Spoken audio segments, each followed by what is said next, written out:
April నెలలో మీనరాశి వారికి మిశ్రమ ఫలితాలు ఉంటాయి.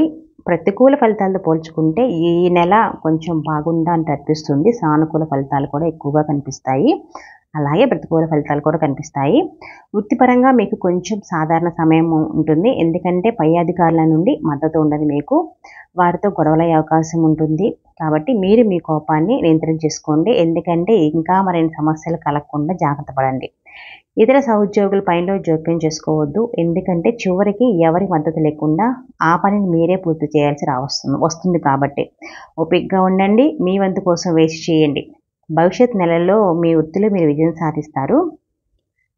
శని 1వ ఇంట్లో సంచరించడం వల్ల ప్రతి పనిలో ఆటంకాలు ఏర్పడతాయి. కాబట్టి విజయం సాధించడానికి మీరు బాగా కష్టపడి పనిచేయాలి. ఆర్థికంగా చూసుకుంటే ఈ నెల బాగుంటుంది. ఎందుకంటే మీకు మంచి అభివృద్ధి ఉంటుంది. మరి స్నేహితులు లేదా బంధువుల నుంచి కూడా కొంత ఊహించిన డబ్బు అయితే వస్తుంది. ఈ నెల 3వ లేదా 4వ వారంలో ప్రయాణం చేస్తారు. ఈ నెల మొదటిలో ఖర్చులు నియంత్రించడానికి మీరు మీ స్నేహితులు లేదా బంధువుల నుండి డబ్బుని అప్పుగా తీసుకోవాల్సి వస్తుంది. తర్వాత ఆ నెలలో మీకు మంచి ఆదాయం ఉంటుంది. పెట్టుబడులకు ఈ మంచి నెల కాదు. ఆరోగ్యపరంగా చూసుకుంటే సాధారణంగా ఉంటుంది. సూర్యుడు మొదటి ఇంటి గుండా సంచరించడం వలన మీకు తల, గుండె మరియు రక్తానికి సంబంధించిన ఆరోగ్య సమస్యలు వస్తాయి. ఈ నెల 2వ భాగంలో మీరు ఆరోగ్య సమస్యల నుండి కోలుకుంటారు. మీరు చర్మం, నరాలు మరియు మర్మావయవాలకు సంబంధించి ఆరోగ్య సమస్యలతో బాధపడతారు. అధిక మానసిక ఒత్తిడి నివారించడానికి ప్రయత్నం చేయండి.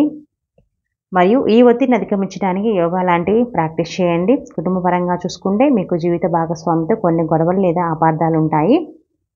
సూర్యుడి సంచారం వలన మిమ్మల్ని దూకుడుగా మరియు మొండిగా మారుస్తాయన్నమాట. ఫలితంగా మీ కుటుంబ సభ్యులతో మీకు కొన్ని సమస్యలు అయితే ఉంటాయి. ఈ సమస్యను అధిగమించడానికి అయితే ఓపికగా ఉండాలి. మీరు తక్కువగా మాట్లాడడానికి ప్రయత్నించండి. ఈ నెల 2వ భాగంలో మీ జీవిత భాగస్వామికి కొన్ని ఆరోగ్య సమస్యలు ఉంటాయి. వ్యాపారంలో ఉన్న వారికి ఈ నెల పరిపూర్ణ అభివృద్ధితో ఉంటుంది. మీరు డబ్బు పెట్టుబడి పెట్టాలనుకుంటే మటుకు 3వ వారం వరకు వేచి ఉండటం మంచిది. భాగస్వామ్య వ్యాపారం ప్రారంభించడానికి ఇది మంచి సమయం అయితే కాదు. భాగస్వామ్య వ్యాపారం ఉన్న వారికి వారి భాగస్వామితో కొన్ని సమస్యలు అయితే వస్తాయి. విద్యార్థులకు మంచి సమయం అయితే ఇది. వారి పరీక్షల్లో కోరుకున్న ఫలితాన్ని పొందుతారు. మరియు కోరుకున్న విద్యా సంస్థల్లో ప్రవేశాలు కూడా పొందుతారు.